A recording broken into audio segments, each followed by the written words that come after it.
Basura. Ang isang salita ay kasing talim ng bubog. Bumaon yon hindi sa balat, kundi sa kaluluwa.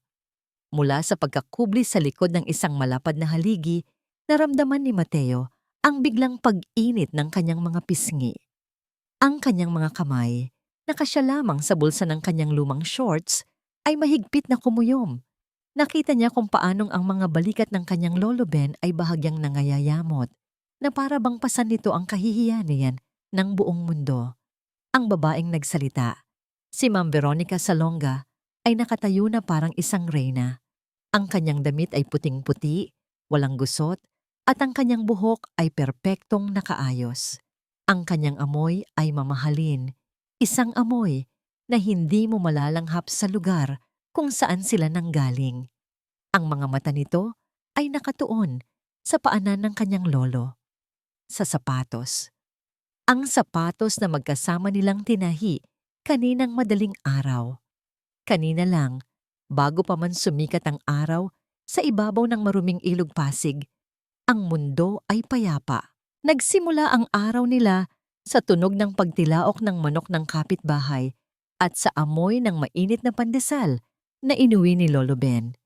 Sa kanilang maliit na lamesa, pinagsaluhan nila ang 3 pirasong tinapay. Ang isa ay para sa kanya, ang isa ay kay Lolo, at ang pangatlo ay pinaghatian nilang 2. Iyon ang kanilang kilig, ang init ng pagkain at pagmamahal sa isang maliit na barong-barong na gawa sa yero at pinagtagapitagping kahoy. Apo, sabi ni Lolo Ben habang iniaabot ang karayom at sinulid na panahi. Ang sapatos na ito mas matanda pa sa'yo. Pero hanggat kaya nating tahiin, hindi tayo bibitayin. Ngumiti si Mateo. Kinuha niya ang sapatos. Ang balat nito ay gasgas na at ang talampakan ay pudpud na sa isang bahagi. Maingat niyang ipinasok ang sinulid, ginagaya ang bawat galaw ng magaspang, ngunit sanay na mga kamay ng kanyang lolo. Bawat tahi ay may kwento, bawat higpit ay may pag-asa, na sana tumagal pa ito ng 1 linggo, 1 buwan, hanggang sa makaluwag-luwag sila. Naniniwala si Mateo na ang mga maliliit na bagay, kapag ginawa ng tama, ay nagdadala ng magandang araw. Ang pagtahi sa sapatos ay isa sa mga yon.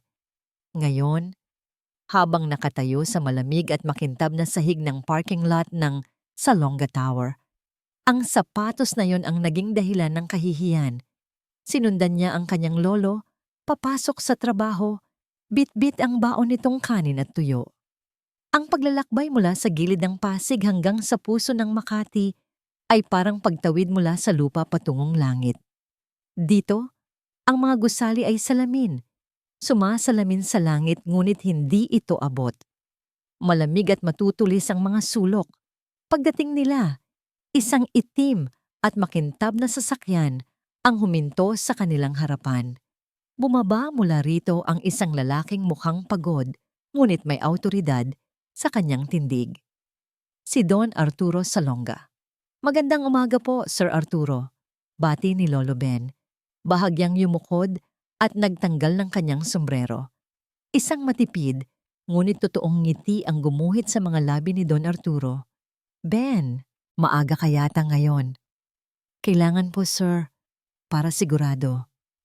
Tumango si Don Arturo.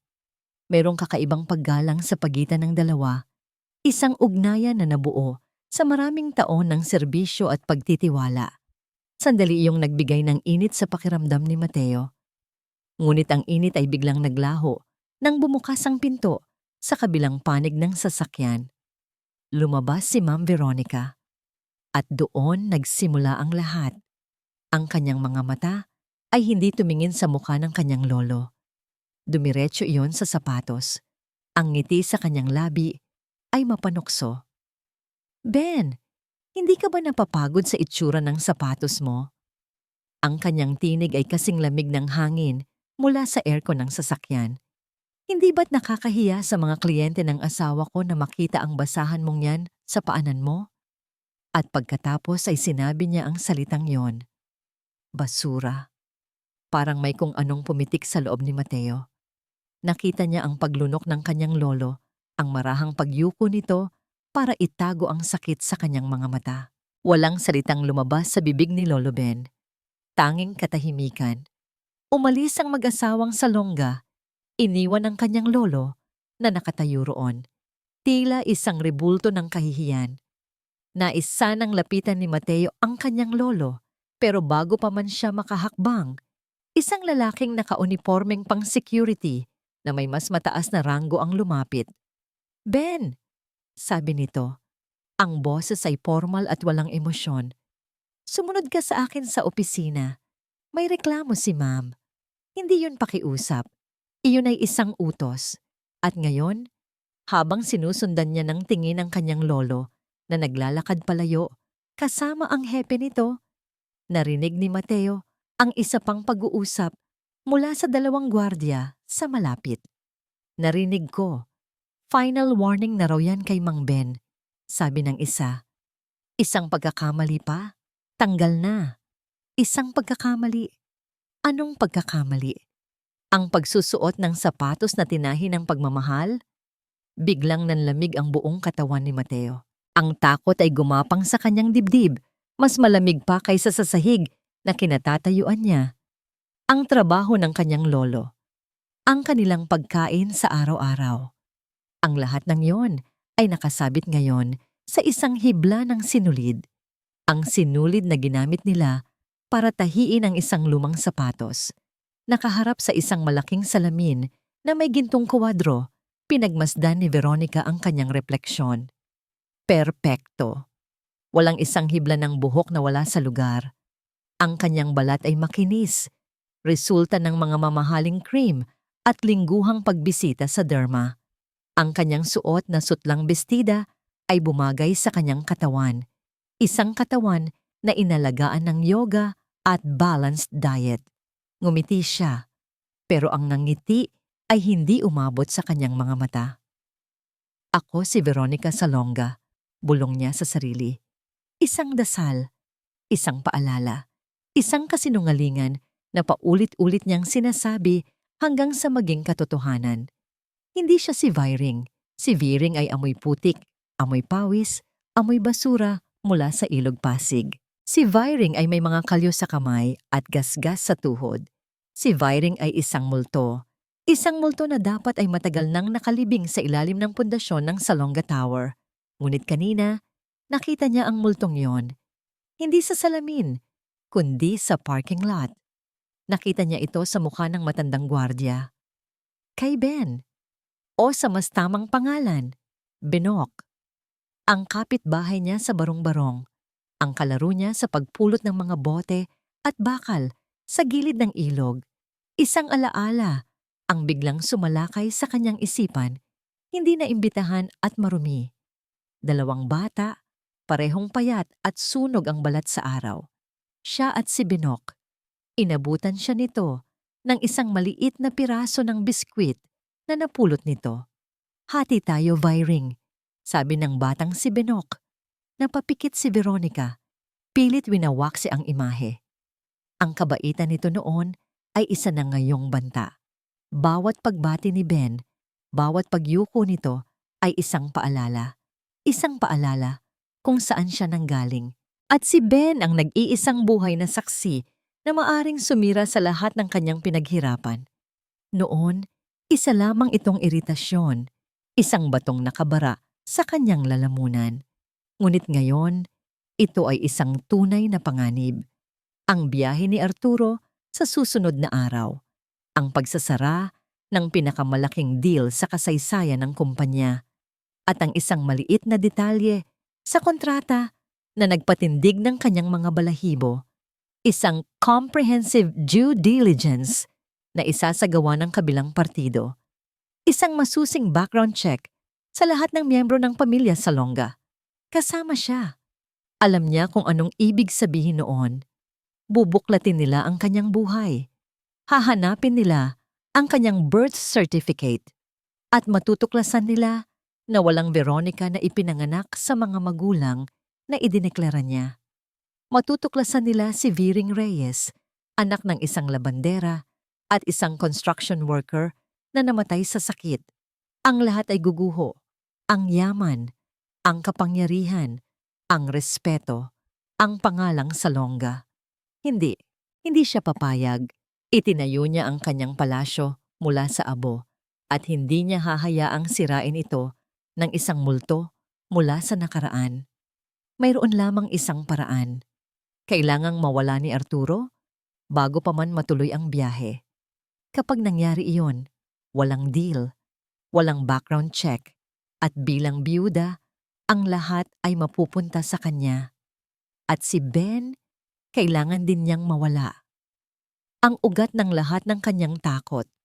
Kinuha ni Veronica ang isang maliit na cellphone mula sa kanyang sekretong drawer. Iba ito sa kanyang mamahaling smartphone. Ito ay para sa mga transaksyong hindi dapat malaman ng mundo. Isang numero lang ang nakasave dito. I-denial niya iyon. Isang ring lang. Sinagot na agad. Hello? Ako ito. Malamig niyang sabi. Ang down payment ay naipadala ko na kaninang umaga. Sundin mo ang lahat ng napag-usapan natin. Walang palya. Walang bakas. Masusunod, ma'am. Gawin mo na. Utos niya at pinatay ang tawag bago pa man makasagot ang kausap. Itinago niya muli ang cellphone. Saglit siyang napahawak sa kanyang dibdib. Pinapakalma ang sarili. Pagkatapos ay lumakad siya patungo sa kanyang kwarto. Sa ibabaw ng kanyang mesa, nakatayo ang kanilang wedding picture ni Arturo. Tinitigan niya ito. Hindi pagmamahal ang nakita niya, kundi isang tropeo. Si Arturo ang kanyang naging hagdan paakyat mula sa impyerno ng kahirapan. Ang pangalan nito, ang kanyang naging kalasag. Hindi niya mahal ang lalaki. Mahal niya ang lahat ng bagay na ibinigay nito sa kanya. At handa siyang pumatay para protektahan iyon. Biglang nag-vibrate ang kanyang personal na cellphone sa ibabaw ng mesa. Isang text message mula sa numerong kakatapos lang niyang tawagan. Binuksan niya ito. 2 salita lang ang nakasulat. Nasa parking lot na ako. Huminga ng malalim si Veronica. Inayos niya ang kanyang damit at muling nagsuklay ng buhok gamit ang kanyang mga daliri. Nag-practice siyang ngumiti sa salamin. Isang ngiti na puno ng pag-aalala at pagmamahal para sa isang asawa. Oras na para sa kanyang pagtatanghal. Malakas ang buhos ng ulan. Ang bawat patak na tumatama sa yero ng bubong ng parking lot ay parang tunog ng maliliit na martilyo. Mula sa kanyang pwesto, sa isang madilim na sulok kung saan nagkalat ang mga lumang gulong at karton, niyakap ni Mateo ang kanyang mga tuhod. Malamig ang simoy ng hangin na pumapasok sa mga siwang at giniginaw siya sa kanyang manipis na t-shirt. Dito siya laging naghihintay kay Lolo Ben kapag sumasabay siya papasok. Gumagawa siya ng takdang aralin sa ilalim ng isang ilaw na aandap-andap, sa ibabaw ng isang malinis na karton na nagsisilbi niyang lamesa. Ngunit ngayong gabi, hindi niya magawang isulat kahit isang salita. Ang mga pangyayari kaninang umaga ay paulit-ulit na naglalaro sa kanyang isipan. Ang salitang basura, ang mukha ng kanyang lolo, ang banta ng pagkatanggal sa trabaho. Isang pamilyar na tunog ng mamahaling sapatos ang pumukaw sa kanyang atensyon. Mula sa likod ng isang malaking poste, sumilip si Mateo, si Ma'am Veronica, pero iba ang itsura niya ngayon. Wala ang peking ng ngiti. Ang kanyang mga hakbang ay maagap at ang kanyang mga mata ay palingalinga na parang may hinahanap. Huminto siya sa gitna ng parking lot, sa tabi mismo ng itim na sasakyan ni Don Arturo. Pagkatapos, mula sa anino ng isa pang poste, isang lalaking hindi niya kilala ang lumabas. Nakasuot ito ng maduming overalls at may takip sa mukha. Nag-usap sila. Hindi marinig ni Mateo ang lahat dahil sa lakas ng ulan. Pero ang boses ni Ma'am Veronica ay mahina, pero madiin. Parang hangin na sumusuot sa siwang. Siguraduhin mong malinis, narinig niyang sabi nito. Parang aksidente. Walang bakas. Ang lalaki ay tumangulang. Naramdaman ni Mateo ang panlalamig ng kanyang tiyan. Mayroong mali. Sobrang mali. Ang lalaki ay kumuha ng isang maliit na bag ng gamit at walang ingay na dumaos-dos sa ilalim ng sasakyan ni Don Arturo. Ang tanging nakikita na lang ni Mateo ay ang kanyang mga binti. Si Ma'am Veronica ay hindi umalis. Nagbantay siya. Ang kanyang postura ay tensyonado. Ang kanyang mga mata ay parang sa isang agila na nagmamasid. Mula sa kinauupuan niya, narinig ni Mateo ang tunog ng metal na kumikis-kis sa metal. Mahina lang, pero sa katahimikan ng gabi, iyon ay nakakabingi. Sumilip siyang muli. Nakita niya ang kamay ng lalaki na may hawak na parang wrench. Isang tornilyo. Dahan-dahan niyang niluluwagan. Hindi naintindihan ni Mateo kung para saan iyon, pero alam niyang hindi iyon para sa kabutihan. Dumadagundong ang kanyang dibdib. Preno. Ang salitang iyon ay biglang pumasok sa kanyang isip.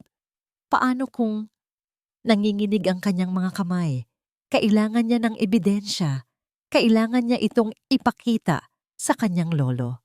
Dahan-dahan niyang kinuha ang lumang cellphone ni Lolo Ben mula sa kanyang bulsa. Buti na lang at ipinahiram ito sa kanya para may magamit siya sa eskwela. Binuksan niya ang camera app. Itinutok niya ito sa ilalim ng sasakyan. Ngunit ang dilim at ang layo ay naging hadlang. Sinubukan niyang i-zoom in. Ang screen ay nagpixelate.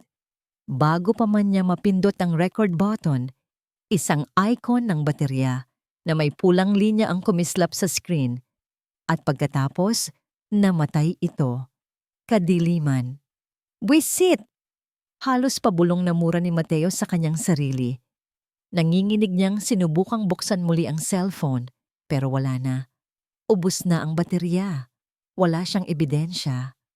Samantala, dahan-dahang dumulas palabas mula sa ilalim ng sasakyan ng lalaki. Tumayo ito at tumango kay Ma'am Veronica. Isang senyas na tapos na ang trabaho. Walang salitang namagitan sa kanila. Kumuha si Veronica ng isang makapal na sobre mula sa kanyang mamahaling bag at iniabot ito sa lalaki. Mabilis itong tinanggap ng lalaki. Isinilid sa loob ng kanyang overalls at walang lingon likod na naglakad palayo. Nilamon ng dilim at ng malakas na ulan. Naiwan si Ma'am Veronica na mag-isa. Saglit siyang huminga ng malalim na para bang nagpapakawala ng isang mabigat na pasanin. Inayos niya ang kanyang buhok at damit na para bang inaalis ang anumang dumi ng kanyang ginawa. Nagbago ang kanyang anyo.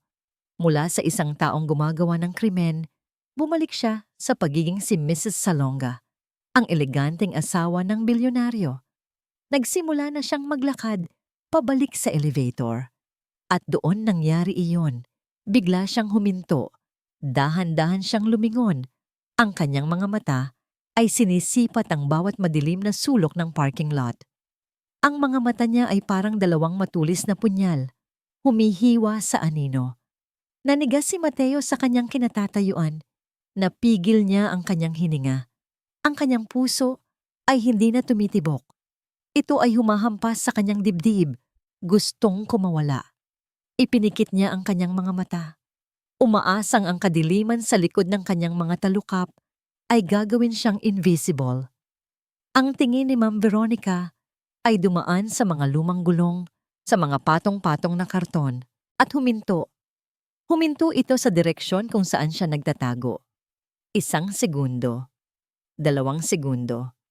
Para kay Mateo, iyon ay isang kawalang hanggan. Pakiramdam niya ay nakikita siya.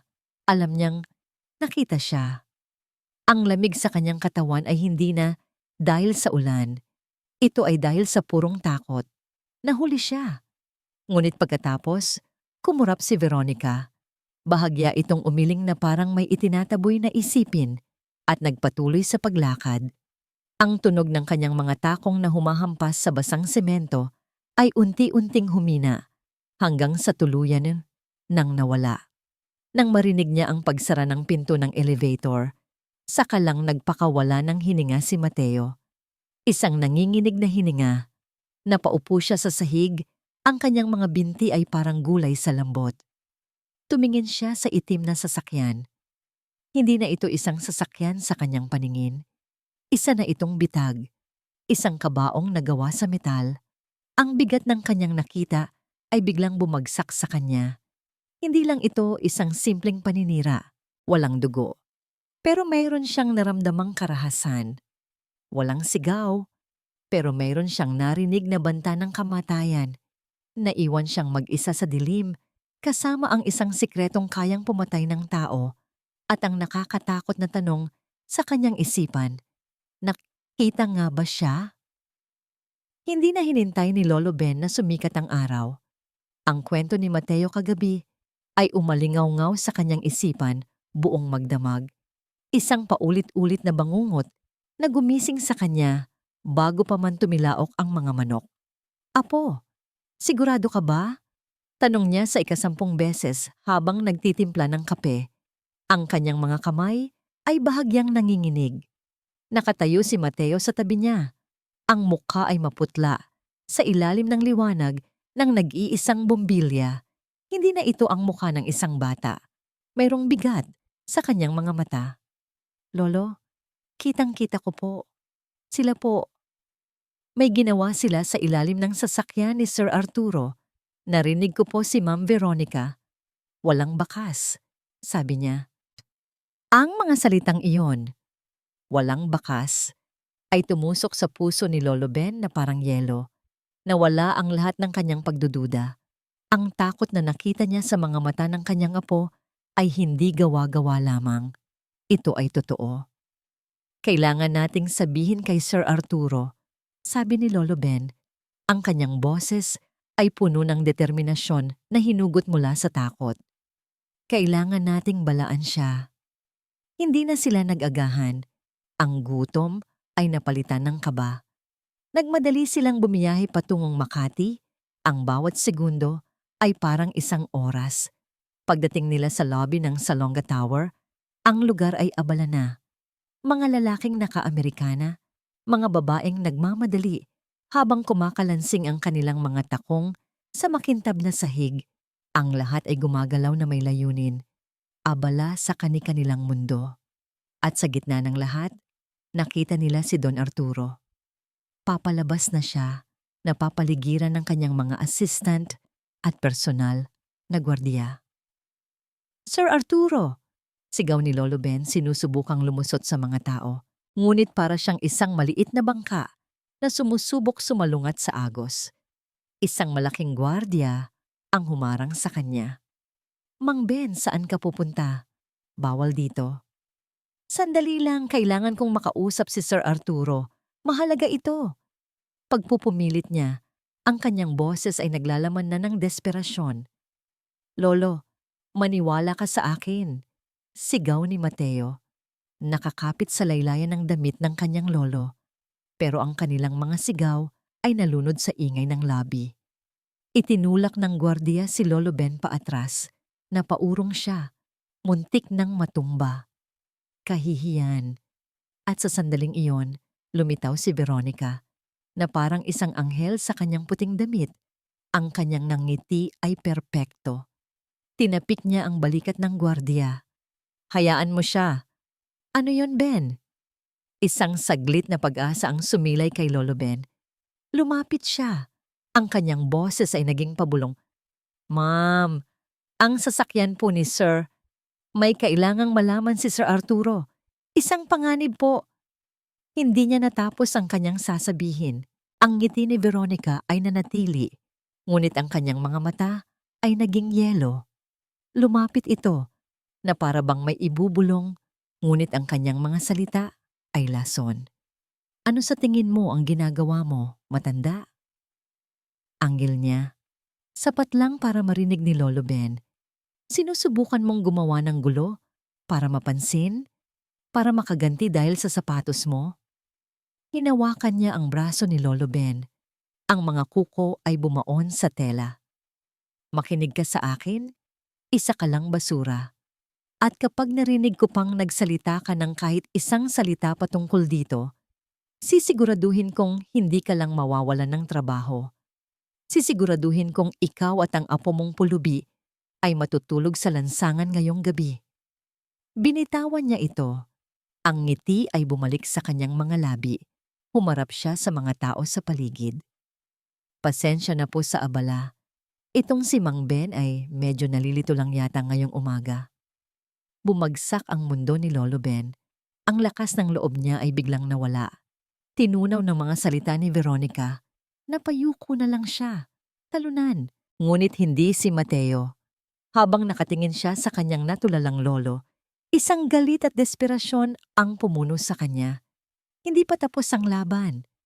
Mabilis siyang tumakbo sa isang sulok, kumuha ng isang kapirasong papel mula sa kanyang lumang notebook at isang maliit na lapis. Nanginginig ang kanyang mga kamay habang isinusulat niya ang mga salita. Hindi maganda ang kanyang sulat, pero malinaw ang mensahe. Suriin ang sasakyan. Pakiusap. Paglingon niya, papasok na si Don Arturo sa sasakyan. Wala ng oras. Tumakbo si Mateo, buong lakas. Nilagpasan niya ang mga taong nakatingin. Binaliwala ang tawag ng kanyang lolo. Ang ulan ay nagsisimula na namang pumatak. Naabutan niya ang sasakyan bago pa man ito tuluyang umandar. Mabilis niyang isiniksik ang kapirasong papel sa ilalim ng windshield wiper sa gilid ng driver. Isang maliit na tagumpay, ngunit isang malakas na kamay ang biglang humawak sa kanyang balikat at hinila siya patalikod. "Hoy bata, anong ginagawa mo?" Sigaw ng isang gwardiya. "Bitawan niyo ako." Pagpupumiglas ni Mateo. Pero huli na. Ang itim na sasakyan ay umarangkada na, papalayo sa kanila. Nakita ni Mateo ang papel na kinakapkapan ng hangin. Saglit itong kumapit. Pagkatapos, sa isang malakas na ihip, lumipad ito. Umikot-ikot sa hangin bago tuluyang bumagsak sa isang basang bahagi ng kalsada, nilamon ng maliit na baha. Nawala. Kasabay noon, isang malakas na tunog ang umalingaw-ngaw. Blag. Bumagsak ang bakal na gate ng Salonga Tower, isinasara ang kanilang mundo. Nakatayo roon si Mateo, hawak ng gwardiya, basang-basa sa ulan, habang pinapanood ang sasakyang unti-unting nawawala sa di kalayuan. Isang sasakyang may dalang kamatayan, at ang kanyang huling pag-asa ay isa na lamang basang papel sa kalsada. Sa loob ng malamig at tahimik na sasakyan, sinubukan ni Don Arturo Salonga na ituon ang kanyang pansin sa mga dokumentong nasa ibabaw ng kanyang kandungan. Mga numero, mga probisyon ng kontrata, mga bagay na dati bumubuhay sa kanyang dugo, pero ngayon ay parang mga langgam lang na gumagapang sa papel. Hindi niya maalis sa kanyang isipan ang eksena kanina sa lobby. Ang mukha ni Lolo Ben. Sa loob ng 20 taon, nakita na niya ang mukhang iyon sa halos araw-araw. Isang mukhang puno ng paggalang, ng pagiging kontento, ng simpleng dignidad. Ngunit kanina, iba ang nakita niya. Nakita niya ang takot, purong desperadong takot. At ang apo nito, ang batang lalaki na sumisigaw, hinahabol ang kanyang sasakyan sa gitna ng ambon. Kalokohan, bulong niya sa sarili. Pinilit niyang paniwalaan ang sinabi ni Veronica, na ang matanda ay naghihinanakit lamang, gumagawa ng eksena. Mas madaling paniwalaan iyon, mas simple. Pero bakit parang may maling piyesa sa puzzle? "Sir, medyo madulas po ang kalsada," sabi ng kanyang driver na si Mang Tonyo habang maingat na kinakabig ang manibela. Pumasok na sila sa Slex. Ang mga sasakyan ay mabilis ang takbo. Humahawi sa tubig ulan na naipon sa highway. Tumingin si Don Arturo sa labas ng bintana. Ang kulay abong langit ay parang salamin ng kanyang nararamdaman. Pagod. Isang malalim na kapaguran na hindi kayang alisin ng tulog o ng mamahaling kape. Naalala niya ang sinabi ng bata. "Maniwala ka sa akin." Isang sigaw na puno ng katapatan. "Tonyo, sa tingin mo ba'y may problema si Ben?" Tanong niya. Sinisira ang katahimikan. Nagulat ang driver sa biglaang tanong. "Si Mang Ben po, sir?" "Naku, hindi po. Isa po yan sa pinakamabait at pinakamatapat na tao na kilala ko rito. 20 taon na po yan. Hindi nagkaproblema." Ang sagot ay lalo lang nagpatibay sa kanyang kaba. Katapatan. Iyon ang salita. Si Ben ay matapat. Hindi ito gagawa ng gulo ng walang mabigat na dahilan. Bilisan na lang natin, Tonyo. Baka malate tayo. Utos niya, sinusubukang iwaksi ang lahat. Sumunod ang driver. Bahagya nitong inapakan ang silinyador. Ang makina ng mamahaling sasakyan ay umugong. Ngunit kasabay ng pagbilis, may narinig si Don Arturo na kakaibang tunog. Isang mahinang pagkalampag mula sa ilalim. Ano yon? Hindi ko po sigurado, sir. Baka may nadaanan lang tayo. Nagpatuloy sila.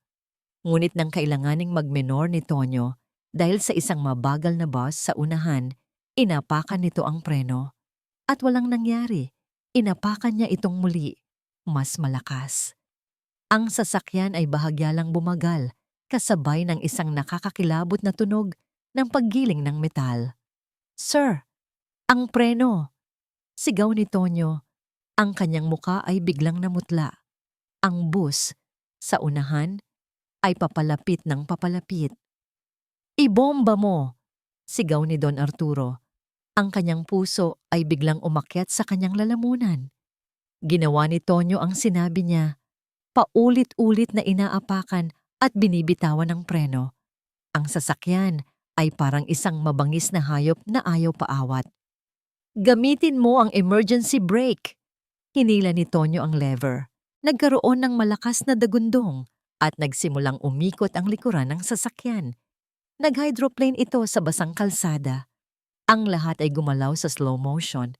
Nakita ni Don Arturo ang mga puno, ang mga poste, ang ibang mga sasakyan na umiikot sa kanyang paningin. Hawak niya ang upuan sa harap niya. Ang kanyang mga buko ay puting-puti na sa higpit ng kapit. Sa gitna ng kaguluhan, isang imahe ang malinaw na lumitaw sa kanyang isipan. Ang mukha ng apo ni Ben, ang mga matang nagmamakaawa. Suriin ang sasakyan. Sa huling sandali, nagawa ni Tonyo na iwasan ang bus. Bumangga sila sa guardrail sa gilid ng highway. Ang tunog ng nayuping metal at nabasag na salamin ay nakabibingi. Pagkatapos, katahimikan. Tanging ang tunog lang ng umuugong na makina at ng kanilang sariling mabibigat na paghinga. Nanginginig ang buong katawan ni Don Arturo. Tumingin siya kay Tonyo. Okay ka lang? Tumango ang driver, halatang nasa state of shock. Oo po, sir. Kayo po. Hindi sumagot si Don Arturo. Ang kanyang mga mata ay nakatuon sa windshield. Doon, sa gilid, sa ilalim ng wiper, na bahagyang umangat dahil sa impact, may isang kapirasong papel na naipit. Basa. May sulat kamay. Suri ng sasakyan, pakiusap. Hindi pala ito nalaglag. Nakasiksik lang pala ito sa siwang. Kinuha niya ito gamit ang nanginginig na kamay. Ang tinta ay bahagyang kumalat dahil sa ulan, pero malinaw pa rin ang mensahe. Ang babala. Hindi ito kalokohan. Hindi ito paninira. Ito ay isang pagtatangka. Isang pagtatangkang patayin siya. At ang 2 taong sumubok na iligtas siya ay ang 2 taong ipinagtabuyan niya kanina lamang. Isang malamig na galit ang gumapang sa kanyang mga ugat. Mas malamig pa kaysa sa takot na naramdaman niya kanina. Kinuha niya ang kanyang cellphone. Huwag kang tatawag ng pulis. Utos niya kay Tonyo. Tumawag ka ng tow truck. Sabihin mong nasiraan lang tayo. I-denial niya ang numero ng kanyang pinagkakatiwalaang hepe ng internal security. Ricardo, sabi niya. Ang kanyang boses ay kalmado sa isang nakakatakot na paraan. May nagtangkang pumatay sa akin. Bumalik ka sa opisina. I-secure mo ang lahat ng CCTV footage sa parking lot mula kagabi. Lahat. Ayokong may mawawalang kahit 1 segundo. At gusto kong makausap mo ang gwardiyang si Ben. Ngayon na. Ibinaba niya ang telepono. Tumingin siya sa papel sa kanyang kamay. Pagkatapos ay sa daan sa unahan. Ang biyahe ay kanselado na, pero isang bagong paglalakbay ang kasisimula pa lamang. Isang paglalakbay sa dilim para hanapin ang katotohanan. Walang nagsasalita sa biyahe pabalik. Ang sasakyang ipinadala, Para sunduin sila ay bago at tahimik, ngunit para kay Don Arturo, ang katahimikan sa loob nito ay mas nakakabingi kaysa sa dagundong ng pagbangga kanina. Ang bawat pag-ikot ng gulong sa basang kalsada ay isang paalala ng kamatayan na kanyang nilinlang. Hindi siya umuwi. Dumiretso siya sa Salonga Tower, sa kanyang opisina, sa pinakamataas na palapag. Mula sa salaming pader, tanaw niya ang buong Makati, kumikinang sa ilalim ng kulimlim na langit. Dati, ang tanawing ito ay nagbibigay sa kanya ng pakiramdam ng kapangyarihan. Ngayon, ang nararamdaman niya lang ay panganib. Ang pinto ng kanyang opisina ay bumukas ng walang katok. Pumasok si Veronica. Ang kanyang mukha ay puno ng pag-aalala. Tumakbo ito palapit sa kanya. Ang mga mata ay nanlalaki. Arturo, nabalitaan ko. Diyos ko, ayos ka lang ba? Anong nangyari? Niyakap siya nito ng mahigpit. Isang yakap na dapat sana'y nagbibigay ng kapanatagan. Ngunit ang naramdaman ni Don Arturo ay isang kakaibang lamig. Isang yakap na parang pinraktis. Ang kanyang mamahaling pabango ay tila nakakasakal. Ayos lang ako, Veronica. Huwag kang mag-alala, sabi niya. Dahan-dahang inaalis ang pagkakayakap nito. Anong huwag mag-alala? Muntik ka nang mamatay. Giit nito. May namumuong luha sa mga mata. Sino ang may gawa nito? Isang aksidente lang ba talaga? Tinitigan siya ni Don Arturo. Tinitigan niya ang mga matang nagpapakita ng takot. Ngunit sa isang iglap, isang kisap mata, nakita niya itong sumulyap. Isang mabilis na sulyap sa cellphone na hawak nito sa nanginginig na kamay. Isang sulyap lang yon. Pero para kay Don Arturo, sapat na yon. Isang butil ng lason ang pumatak sa balon ng kanyang pagtitiwala. Hindi ko alam. Mahinahon niyang sagot. Ipinapaimbestiga ko na. Sa sandaling iyon, kumatok at pumasok si Ricardo, ang hepe ng kanyang internal security. Isang lalaking malaki ang katawan na ang muka ay bihirang magpakita ng emosyon. Sir, bati nito, tumango kay Veronica at muling ibinalik ang tingin kay Don Arturo. Nakuha mo na? Tanong ni Arturo. Umiling si Ricardo. Sir, may problema. Ang footage mula sa camera 4, ang camera na nakatutok mismo sa parking slot ninyo. Corrupt ang data mula 10:00 ng gabi hanggang 4:00 ng madaling araw. Sinubukan ng IT team natin, pero sinadyang sirain ang file, sir. Hindi na mare-recover. Napuno ng tensyon ang silid. Sinadya? Ulit ni Don Arturo. Ang kanyang boses ay bumaba, naging mas mapanganib. Opo, sir. Masyadong malinis ang pagkakabura. Mukhang may access sa system natin ang may gawa. Tumingin si Don Arturo kay Veronica. Nakatakip ang bibig nito, ang kanyang itsura ay puno ng pagkabigla.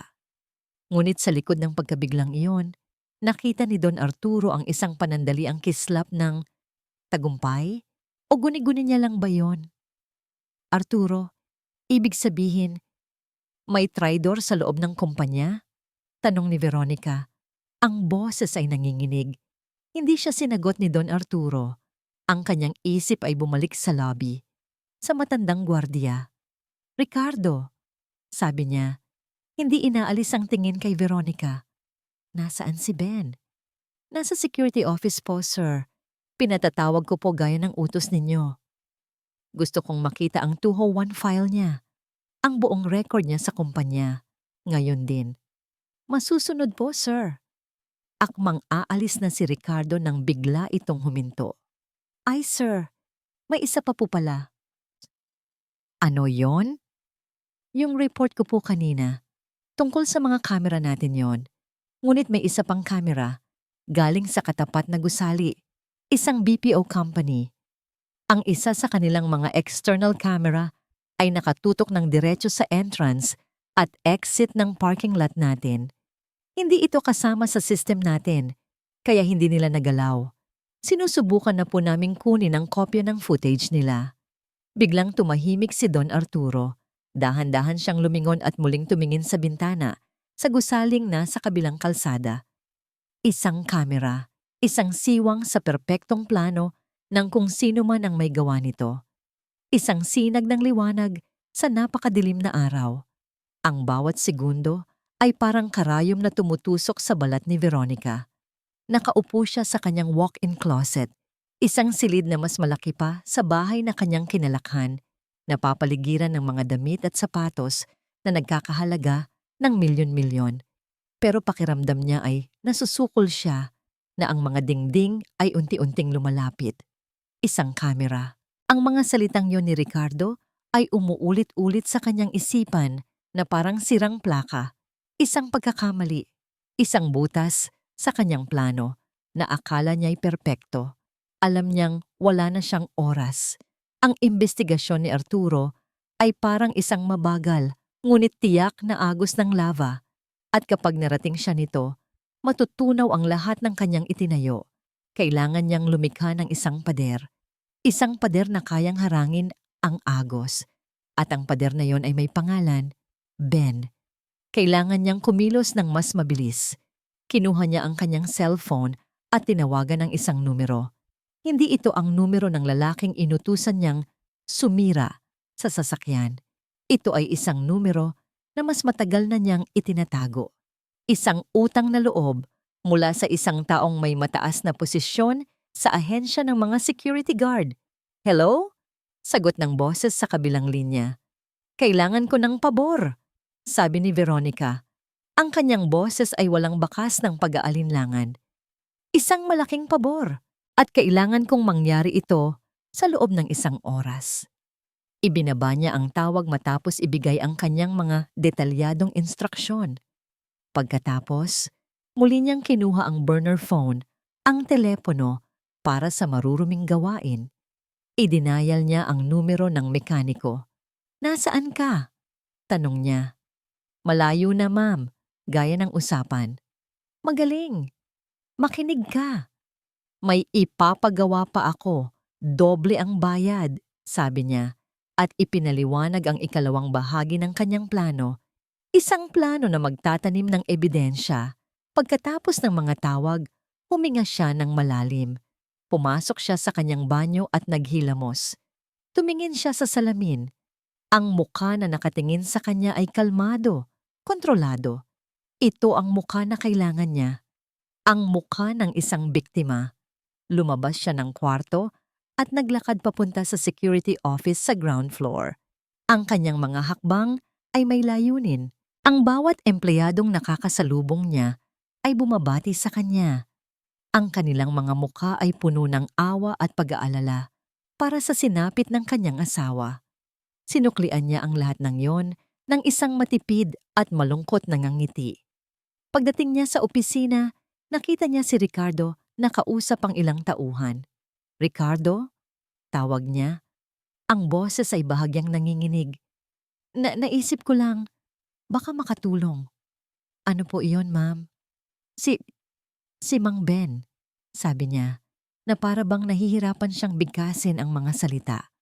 "Kaninang umaga, bago ang biyahe ni Arturo, hinarang niya kami. Nagwawala siya." Kumunot ang noo ni Ricardo. "Nagwawala po?" "Oo, galit na galit siya dahil sa isang warning na natanggap niya. May sinasabi siya tungkol sa sasakyan na may panganib. Pero ang tono niya, parang pagbabanta." Nagpunas siya ng pekeng luha. "Hindi ko pinansin noon, akala ko nagrarant lang siya dahil masama ang loob. Pero ngayon, Diyos ko, Ricardo, paano kung..." Hindi na niya kailangang tapusin. Nakita na niya ang pagbabago sa ekspresyon ni Ricardo. Ang pagdududa. Sakto sa oras, isang gwardiya ang lumapit. Dala-dala ang isang lumang toolbag. "Sir Ricardo, ito po yung nakuha natin sa locker ni Mang Ben. Inutos po ng agency na i-check ang mga gamit niya." Binuksan ni Ricardo ang bag. Sa loob, kasama ng mga lumang gamit, ay isang halos bagong-bago at mamahaling klase ng wrench. Isang klase ng wrench na perpekto para sa pagkalas ng brake line. Ang mismong wrench na ibinili ni Veronica at ipinalagay sa locker ni Ben. Ang lahat ng tao sa silid ay napatingin sa gamit. Pagkatapos ay kay Veronica. Pagkatapos ay sa isa't isa. Mula sa di kalayuan, sa isang interrogation room, nakaupo si Lolo Ben, naghihintay na makausap ni Don Arturo. Walang kamalay-malay na ang mundo sa labas ay unti-unti nang bumabaliktad laban sa kanya. Tumingin si Veronica sa salaming bintana ng interrogation room. Nakita niya ang anino ni Ben sa loob. Isang multo na malapit na niyang tuluyang ibaon sa lupa. Para kay Mateo, ang oras ay gumagapang na parang isang pagong. Nakaupo siya sa isang mahabang bangko sa labas ng security office. Ang kanyang mga binti ay hindi pa abot sa sahig. Bawat gwardiyang dumadaan ay tinitingnan siya. Ang iba ay may awa. Ang iba ay may halong pagdududa. Nasaan na si Lolo? Kanina pa ito ipinatawag. Sabi, kakausapin lang daw. Pero lumipas na ang tanghalian. Ang araw ay nagsisimula nang bumaba sa kanluran. Ang tiyan niya ay kumakalam, hindi lang sa gutom, kundi sa takot. Sa wakas, bumukas ang pinto. Ngunit hindi si Lolo Ben ang lumabas. Si Ricardo at dalawa pang malalaking gwardiya. Ang mukha ni Ricardo ay hindi na mabasa, parang isang pader na bato. Mateo, sabi nito, ang boses ay mababa. Kailangan mo munang umuwi. Nasaan po si Lolo? Tanong ni Mateo. Tumatayo. Okay lang po ba siya? Nakausap na po ba siya ni Sir Arturo? Hindi sumagot si Ricardo. Sa halip sinenyasan niya ang dalawang gwardiya. Pumasok sila sa opisina. At pagkatapos ng ilang sandali, lumabas sila. Kasama nila si Lolo Ben. Pero hindi na ito ang kanyang lolo na masayahin. Ang kanyang mga balikat ay luray. Ang kanyang muka ay walang kulay. Nakatingin ito sa sahig na parang ang bigat ng buong Salonga Tower ay nakapatong sa kanyang mga balikat. Hindi siya nakaposas, pero ang paraan ng pag-akbay sa kanya ng dalawang gwardya sa magkabilang braso ay nagsasabing hindi siya malayang umalis. Lolo! Sigaw ni Mateo. Tumatakbo palapit. Hinarang siya ni Ricardo. Mateo, huwag na! Anong nangyayari? Lolo! Sa wakas, itinaas ni Lolo Ben ang kanyang ulo. Ang mga mata nila ay nagtagpo. Sa mga mata ng kanyang lolo, nakita ni Mateo ang isang bagay na mas masahol pa sa takot. Nakita niya ang kawalan ng pag-asa. Umuwi ka na, apo, sabi ni Lolo Ben. Ang boses ay basag. Hintayin mo ako doon. Hindi! Saan po kayo dadalhin? Wala po siyang kasalanan. Magsabi po kayo ng totoo. Humagulol si Mateo. Sinusubukang kumawala sa pagkakahawak ni Ricardo. Si Ma'am Veronica po ang may gawa. Siya po ang nakita ko. Pero walang naniwala. Ang kanyang mga salita ay parang mga dahon na tinatangay ng hangin. Inilabas nila si Lolo Ben sa isang pinto sa likod patungo sa isang sasakyang naghihintay. Inosente po ang lolo ko. Iyon ang huling sigaw ni Mateo bago tuluyang isinara ang pinto. Naiwan siya sa gitna ng hallway. Ang kanyang mga iyak ay umuugong sa katahimikan. Maya-maya, isang babaeng staff mula sa HR department ang lumapit sa kanya. May hawak itong isang itim na garbage bag. Iho, pinapasabi po na kailangan nyo na pong ilisan ang inyong kwarto sa staff housing. Narito na po ang mga gamit ninyo. Ibinaba nito ang bag sa kanyang paanan. Sa loob, nakita niya ang kanilang iilang damit. Ang kanilang nag-iisang kaldero, ang litrato ng kanyang mga magulang, at ang sapatos. Ang sapatos na tinahi nilang dalawa. Ang sapatos na nagsimula ng lahat. Wala na siyang nagawa, kundi ang bitbitin ng itim na bag at maglakad palabas ng gusali. Ang mga empleyadong nakakasalubong niya ay umiiwas ng tingin. Siya ang apo ng traidor. Siya ang apo ng taong nagtangkang pumatay sa kanilang amo. Naglakad siya ng walang patutunguhan, papalayo sa kumikinang na mga tore ng Makati, pabalik sa madilim na eskinita sa gilid ng ilog. Bawat hakbang ay mabigat. Ang bawat pagpatak ng luha ay nagpapaalala sa kanya ng kanyang pagkakasala. Sana hindi ko na lang sinabi. Sana nanahimik na lang ako. Ako ang may kasalanan. Ako ang nagpahamak kay Lolo. Gabi na nang makarating siya sa kanilang barong-barong. Umupo siya sa labas, sa isang lumang bangko. Yakap-yakap ang itim na bag. Tumingin siya sa maruming tubig ng ilog Pasig. Ang mga ilaw mula sa mga gusali sa malayo ay sumasayaw sa ibabaw ng tubig. Parang mga bituing, hindi niya kayang abutin. Naramdaman niya ang tunay na kahulugan ng pag-iisa. Ang lahat ay nawala. Ang trabaho ng kanyang lolo, ang kanilang tirahan, ang kanilang dangal. Nawala na ang lahat. Bigla, isang anino ang tumabon sa kanya. May tumigil sa kanyang likuran. Kinabahan siya. Mateo Reyes? Tanong ng isang pamilyar na boses. Dahan-dahan siyang lumingon. Nakatayo roon, sa ilalim ng liwanag ng buwan, si Ricardo, ang hepe ng security, ang taong kumuha sa kanyang lolo. Nakatayo si Don Arturo sa likod ng one-way mirror, pinapanood ang matandang lalaki na nakaupo sa loob ng interrogation room. Si Ben. Mukha itong mas tumanda ng 10 taon sa loob lamang ng ilang oras. Nakayuko ito, ang mga magagaspang na kamay ay magkasalikop sa ibabaw ng metal na lamesa. Sa tabi ni Don Arturo, ipinipresenta ni Ricardo ang mga ebidensya. Ang wrench na nakuha sa locker, ang salaysay ng ahensya tungkol sa masamang record ni Ben, ang testimonya ni Veronica tungkol sa pagbabanta. Sir, lahat po ay tumuturo sa kanya, sabi ni Ricardo. Ang kanyang boses ay walang duda.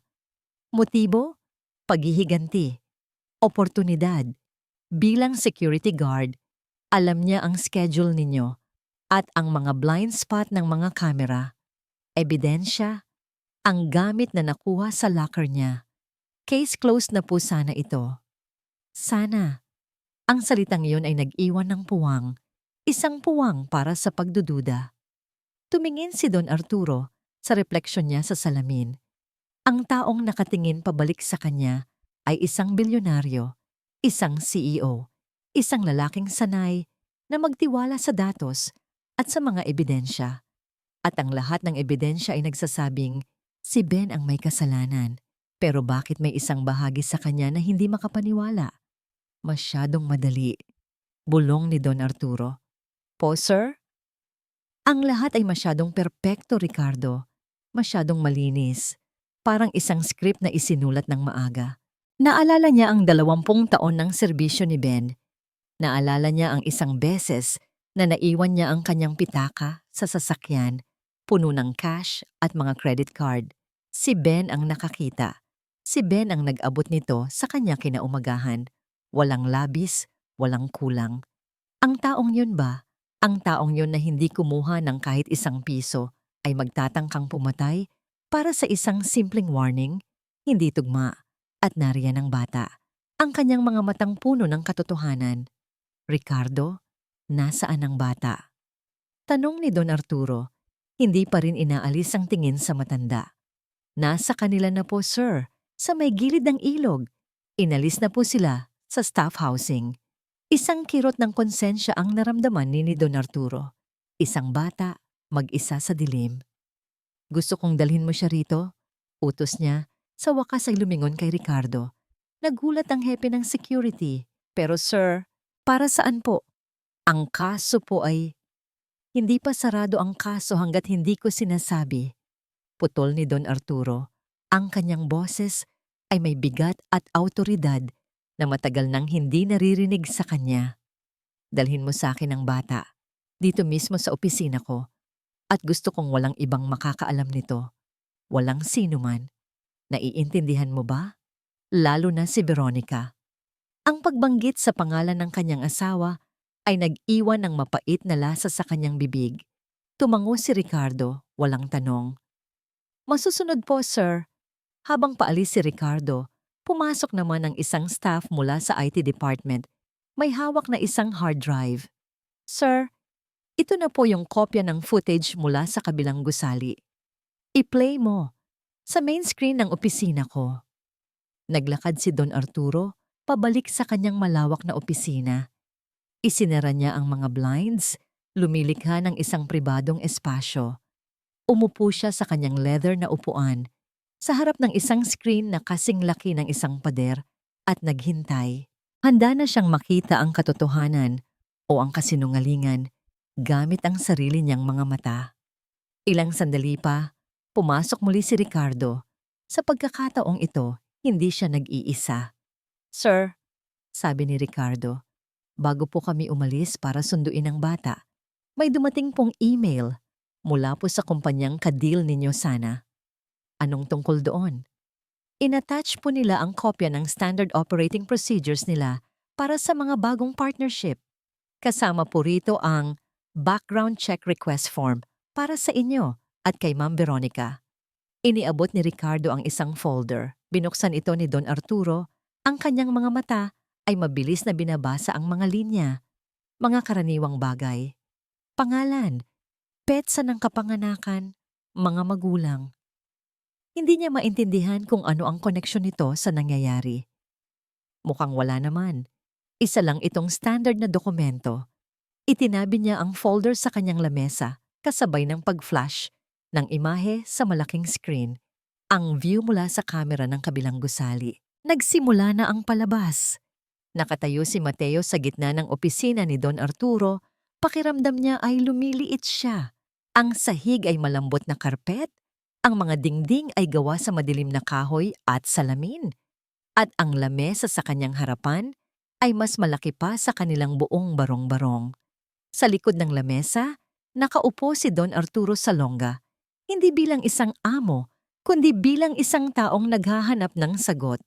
"Huwag kang matakot, iho," sabi ni Don Arturo. Ang kanyang boses ay mas malumanay kaysa kanina. "Gusto ko lang marinig mula sa'yo. Ang lahat, mula sa simula." Sa tabi niya ay nakatayo si Ricardo, hindi gumagalaw, na parang isang ribulto.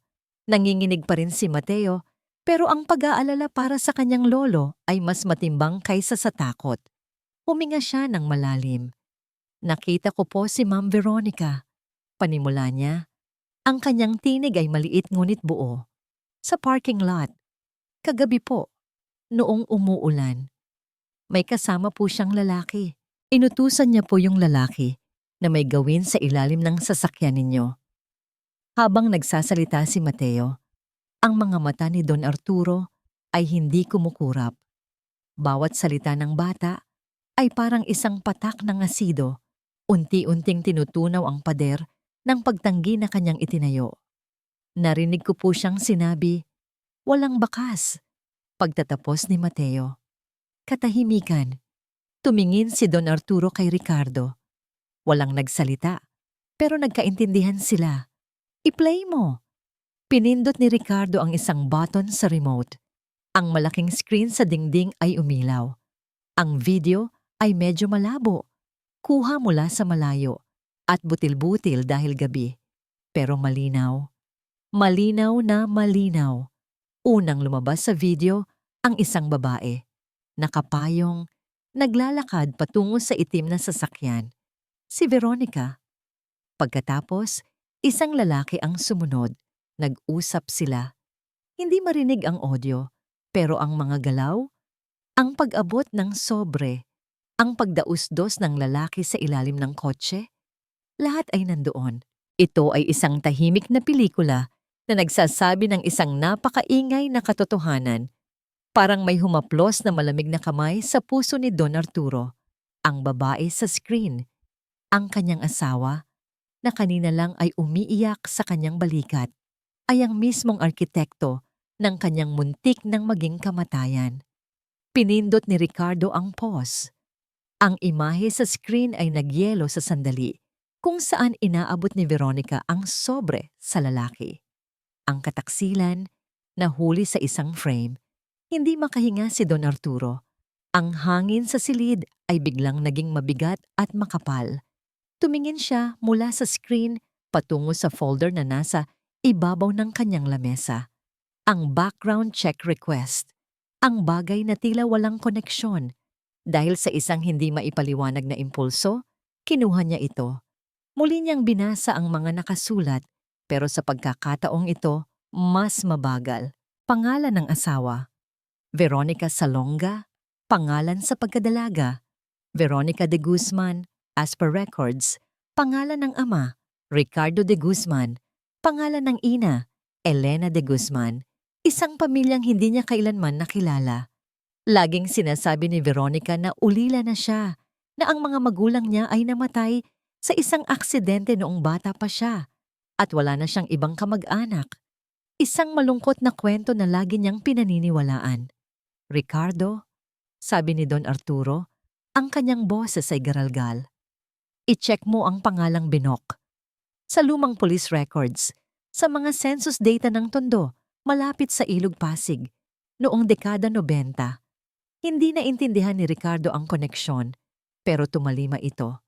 Kinuha niya ang kanyang telepono at nag-umpisang tumawag sa kanyang mga contact.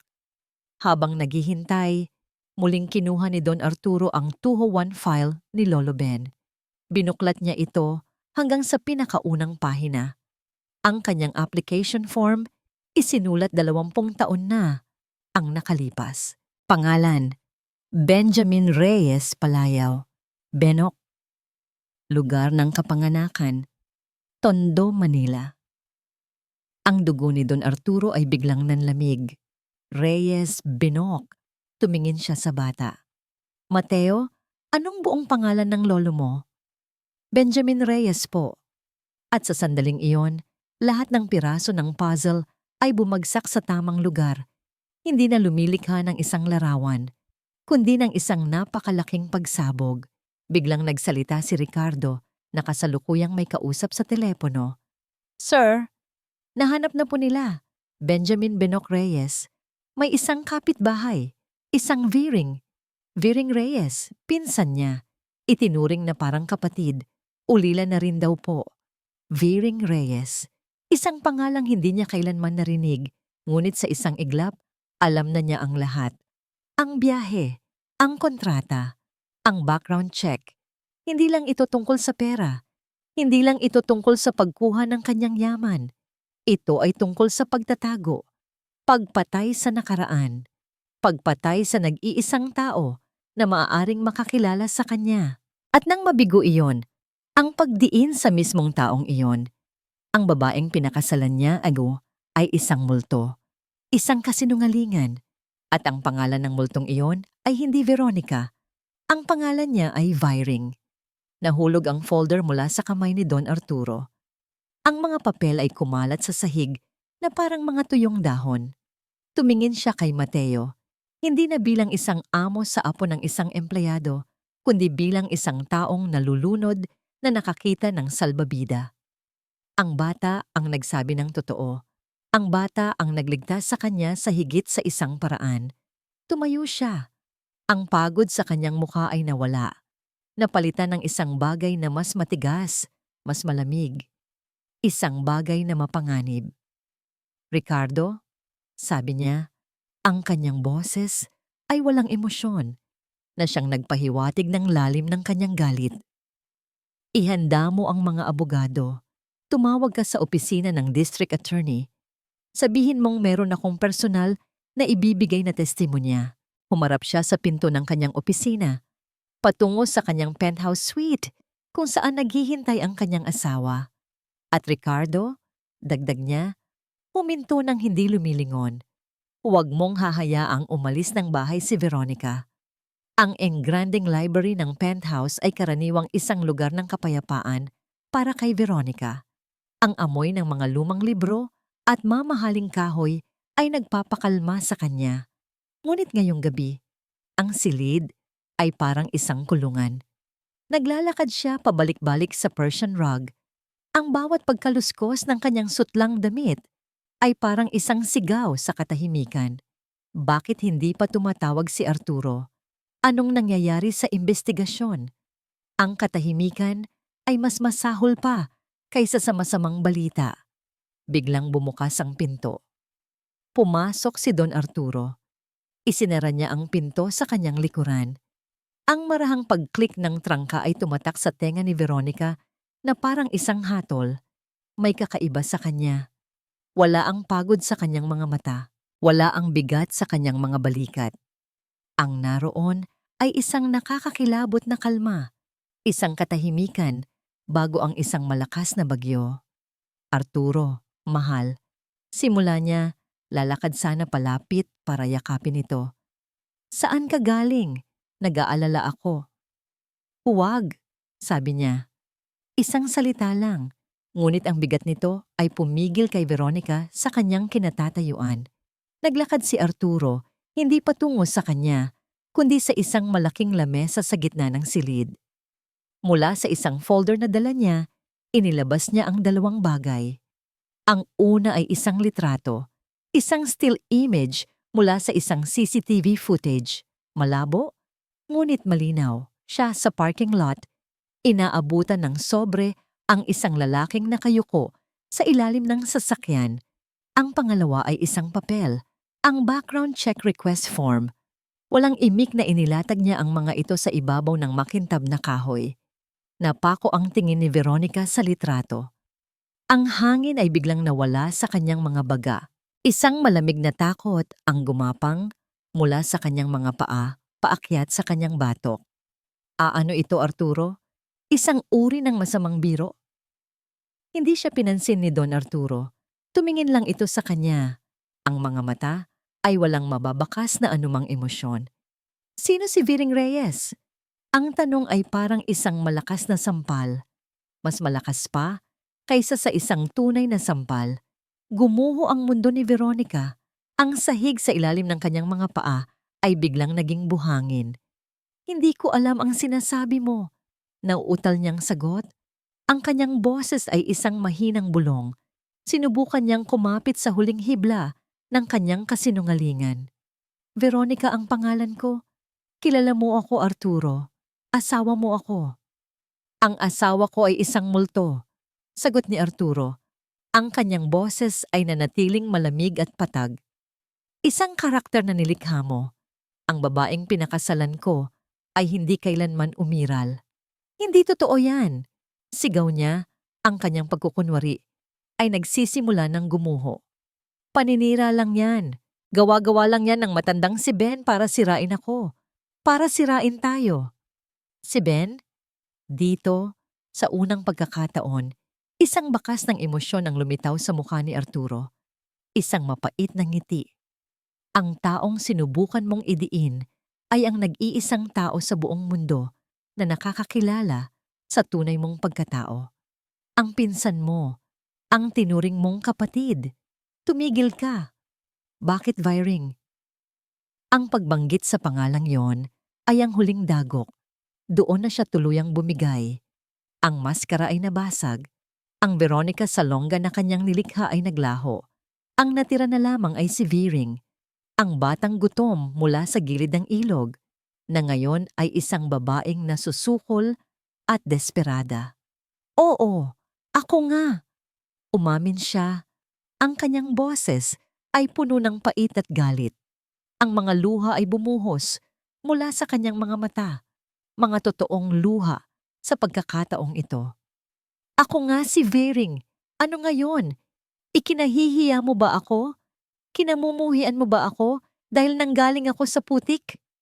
Ginawa ko ang lahat para takasan ang buhay na yon. Ginawa ko ang lahat para maging karapat-dapat sa'yo sa pangalang Salonga. Karapat-dapat?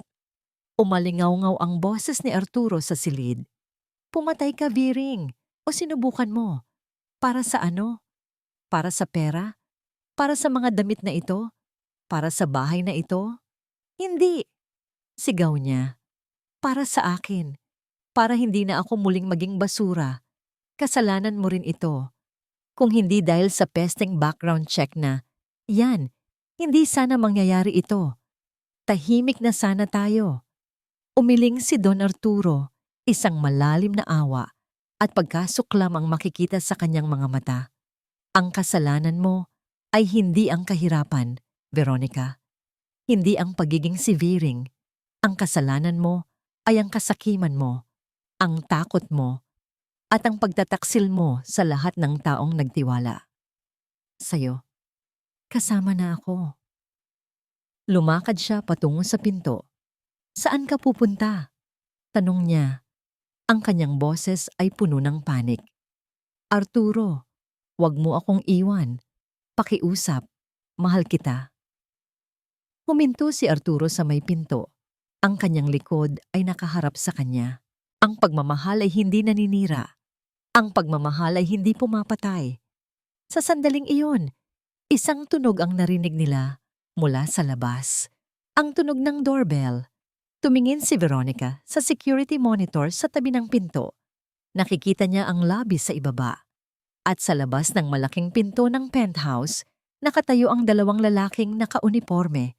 Mga pulis. Nanlaki ang kanyang mga mata sa takot. Tumingin siya kay Arturo, nagmamakaawa. Binuksan ni Don Arturo ang pinto. Ang pagbukas ng pinto ng police station ay parang pagbukas ng pinto ng isang hawla. Si Lolo Ben ay lumabas, hindi na nakayuko, ngunit halatang pagod. Ang unang sinag ng papalubog na araw ay tumama sa kanyang mukha. At ang unang mukhang nakita niya ay ang kanyang apo. Lolo. Tumakbo si Mateo at niyakap ng mahigpit ang kanyang lolo. Isang yakap na puno ng luha, ng ginhawa, at ng lahat ng salitang hindi nila masabi. Niyakap din siya ni Lolo Ben. At sa sandaling iyon, sa gitna ng magulong bangketa sa labas ng presinto, naramdaman nilang muli na sila ay buo. Habang nagaganap ito, ang mga telebisyon sa loob ng mga tindahan, sa mga restaurant, at sa mga opisina sa buong bansa ay nakatutok sa isang balita. Breaking news. Ang socialite at pilantropong si Veronica Salonga, asawa ng business tycoon na si Don Arturo Salonga, ay inaresto ngayong hapon. Ayon sa mga source, siya ang itinuturong suspek sa pagtatangkang pagpatay sa kanyang sariling asawa. Ang mga larawan ni Veronica, na dati laging nasa mga society pages, ay nasa balita na ngayon. Ang kanyang perpektong mukha ngayon ay nababalot ng pagkagulat at takot habang isinasakay sa sasakyan ng pulis. Ang reyna ay bumagsak mula sa kanyang trono. Kinabukasan, isang press conference ang ipinatawag sa Salonga Tower. Ang lobby, na ilang araw lang ang nakalipas, ay naging entablado ng kahihiyan para kay Lolo Ben, ay puno na ngayon ng mga kamera at mamamahayag. Sa gitna, nakatayo si Don Arturo Salonga. Sa kanyang tabi, nakatayo si Lolo Ben, nakasuot ng malinis na polo shirt, at si Mateo na mahigpit ang kapit sa kamay ng kanyang lolo. Humarap si Don Arturo sa mga mikropono.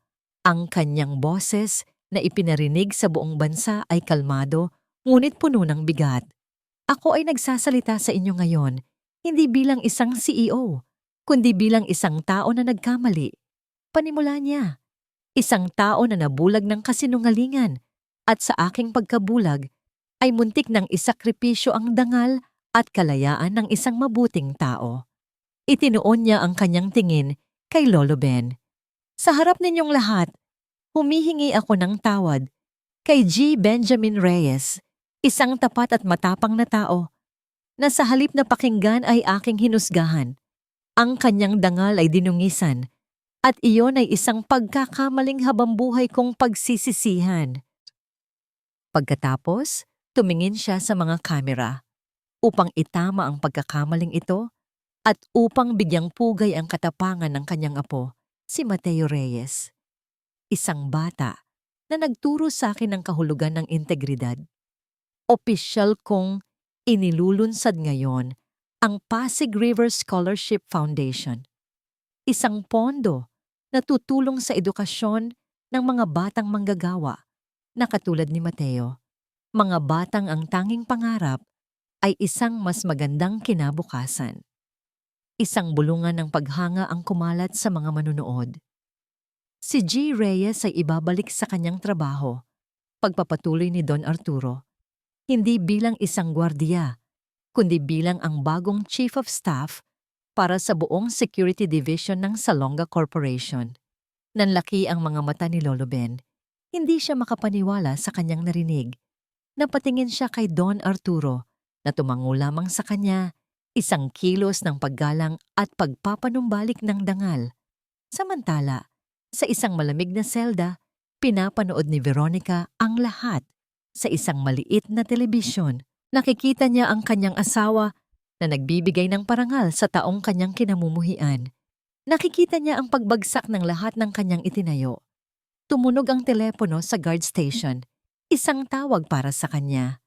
Ang kanyang abogado. Mrs. Salonga, may balita po ako.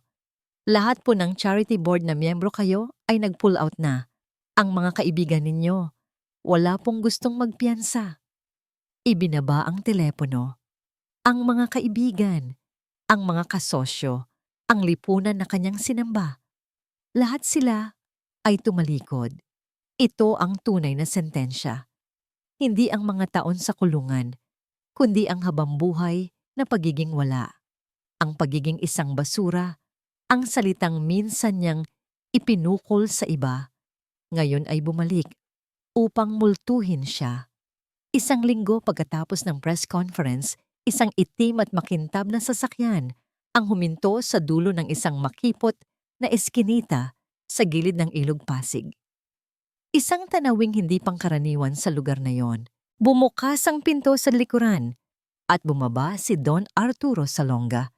Hindi nakasuot ng mamahaling Amerikana, kundi isang simpleng polo shirt at slacks lamang. Walang mga bodyguard, walang mga assistant, siya lang mag-isa. Dahan-dahan siyang naglakad sa daanang putik, sumusunod sa direksyong ibinigay sa kanya. Ang amoy ng ilog at ng mga nagluluto sa mga kalapit na bahay ay sumalubong sa kanya. Ito ay isang mundong ganap na kaiba sa kanyang mundo ng salamin at bakal. Huminto siya sa tapat ng isang maliit na barong-barong na gawa sa yero at pinagtagpi-tagping kahoy. Sa labas, sa isang maliit na bangko, nakaupo si Mateo. Seryosong nagbabasa ng isang libro. Sa tabi niya, si Lolo Ben, matiyagang naglilinis ng isang pares ng lumang sapatos na katulad ng dati. Nang marinig nila ang kanyang mga yapak, sabay silang nag-angat ng tingin. Ang kanilang mga muka ay nagpakita ng pagkagulat. Mabilis na tumayo si Lolo Ben. "Sa Sir Arturo," sabi nito. Hindi alam kung yuyuko ba o makikipagkamay. Ngumiti si Don Arturo, isang totoong nangiti. "Ben, Mateo, pwede ba akong makiupo?"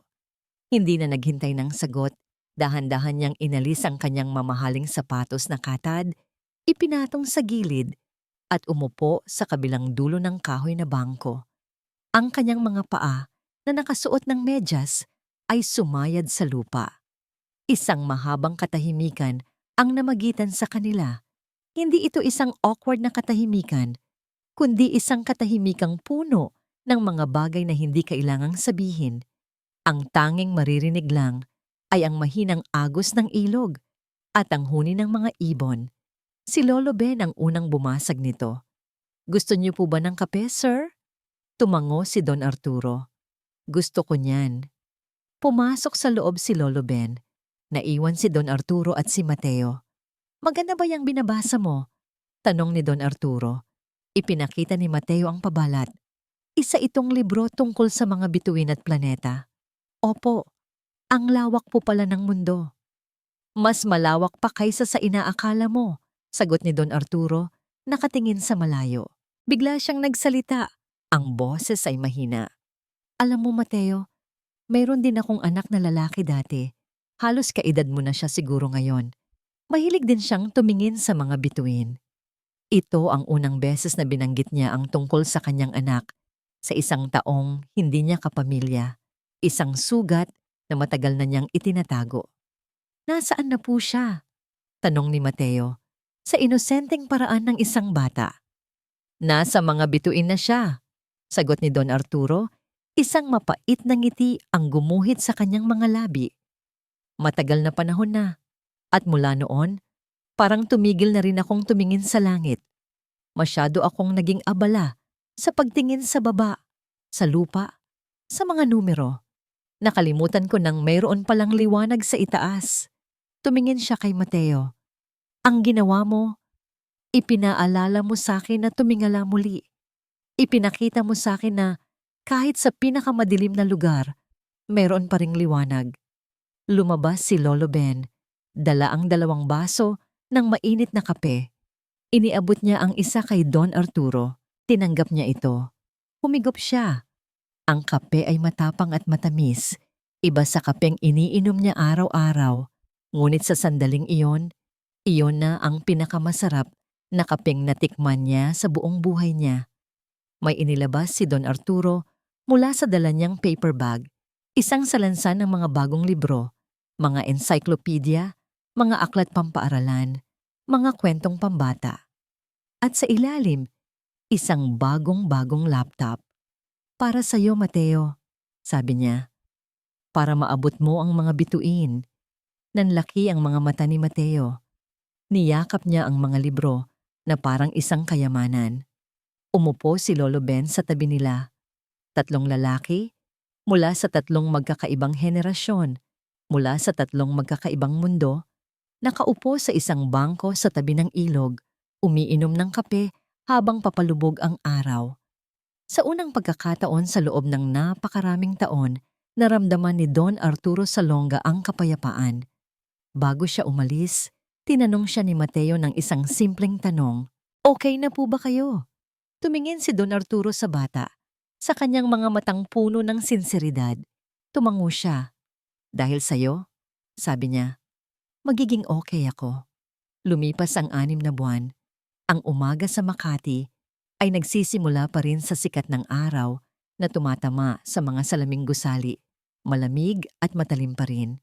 Ngunit para kay Mateo Reyes, ang umaga ay nagsisimula na ngayon sa tunog ng school bus at sa amoy ng sinangag na niluluto ng kanyang Lolo Ben. Maraming nagbago. Ang kanilang barong-barong sa tabi ng ilog ay naroon pa rin, ngunit ito'y naayos na. May bago na silang bubong na hindi tumutulo kapag umuulan, at may maliit na extension sa gilid na nagsisilbing study area para kay Mateo, kung saan nakalagay ang kanyang laptop at ang mga libro mula kay Don Arturo. Si Mateo, na nakasuot ng malinis at plansadong uniforme ng isang pribadong paaralan na pinopondohan ng Pasig River Scholarship Foundation, ay kumakain ng kanyang agahan, hindi na tuyo at kanin. Ngayon ay may itlog at hotdog na. "Apo, dalian mo na riyan," sabi ni Lolo Ben. Ang dati uniforme ng gwardiya ay napalitan na ng isang barong na pang-opisina. Bilang Chief of Staff ng Security Division, ang kanyang mga araw ay abala sa mga meeting at pag-inspeksyon. Ngunit lagi siyang umuuwi ng maaga para sa kanyang apo. Ang kanyang tindig ay diretso na. Ang kanyang mga mata ay may kislap na ng kumpiyansa at dangal. "Opo, Lolo," sagot ni Mateo. Sabay subo ng huling piraso ng hotdog, hinatid siya ng kanyang lolo sa sakayan ng school bus. Bago sumakay, niyakap ni Mateo ang kanyang lolo. "Ingat po kayo sa trabaho." "Ikaw din sa eskwela," sagot ni Lolo Ben. Ginugulo ang buhok ng apo. Habang pinapanood niyang papalayo ang bus, isang ngiti ang gumuhit sa mga labi ni Lolo Ben. Isang ngiti ng pasasalamat. Sa kabilang dako ng lungsod, sa isang tahimik at walang lamang korte, isang babae ang nakaupo, nakikinig sa pagbaba ng hatol. Ang kanyang buhok ay wala ng ayos. Ang kanyang mukha ay walang kolorete. Wala na ang kinang sa kanyang mga mata. Si Veronica Salonga ay hinatulan ng habambuhay na pagkabilanggo. Walang mga kamera, walang mga kaibigan. Tanging ang malamig na katotohanan ng kanyang mga pinili. Ang huling pagbagsak ng reyna ay nangyari sa katahimikan. Sa Salonga Tower, si Don Arturo ay nakatayo sa bintana ng kanyang opisina. Hawak ang isang tasa ng kape. Ngunit hindi na ang syudad ang tinitingnan niya. Ang kanyang mga mata ay nakatuon sa malayong ilog, isang pilak na linya sa gitna ng mga gusali. 2 beses sa isang buwan, personal siyang bumibisita sa bahay ni Ben at Mateo, hindi bilang isang bilyonaryo, kundi bilang isang kaibigan. Doon, sa tabi ng ilog, natagpuan niya ang kapayapaan na hindi maibigay ng lahat ng kanyang yaman. Hapon, pagkatapos ng klase, bumalik si Mateo sa kanilang bahay. Pagkatapos gawin ang kanyang takdang aralin sa laptop, kinuha niya ang isang pares ng sapatos na may maliit na butas at umupo sa bangko sa labas. Kinuha niya ang karayom at sinulid. Hindi na nila kailangang gawin ito. Kaya na nilang bumili ng bagong sapatos kahit linggo-linggo. Ngunit para kay Mateo, ito ay isang ritual, isang paalala. Habang tinatahi niya ang sapatos, ang kanyang mga galaw ay tiyak at puno ng pag-iingat, tulad ng itinuro sa kanya ng kanyang lolo. Tumingin siya sa ilog Pasig. Ang tubig ay marumi pa rin. Ang agos ay mabagal. Ngunit ito ay patuloy na umaagos, patungo sa dagat. Tulad ng buhay. Naunawaan niya na ngayon, ang liwanag ay hindi kailangang magmula sa matatayog na gusali para makapagligtas ng buhay. Minsan, ito'y nagmumula sa isang maliit na sinulid, sa isang piraso ng papel, sa isang sigaw na walang tinig. Minsan, ito ay nagmumula sa isang pusong nananatiling tapat at sa pagpili na gawin ang tama, gaano man ito kaliit. Itinabi niya ang natapos na sapatos na ngayon ay buo na muli. Tumanaw siya sa papalubog na araw. Ang hinaharap ay kasing lawak ng langit sa kanyang harapan, puno ng mga bituin na naghihintay na abutin. At alam niya, sa kaibuturan ng kanyang puso, na handa na siya.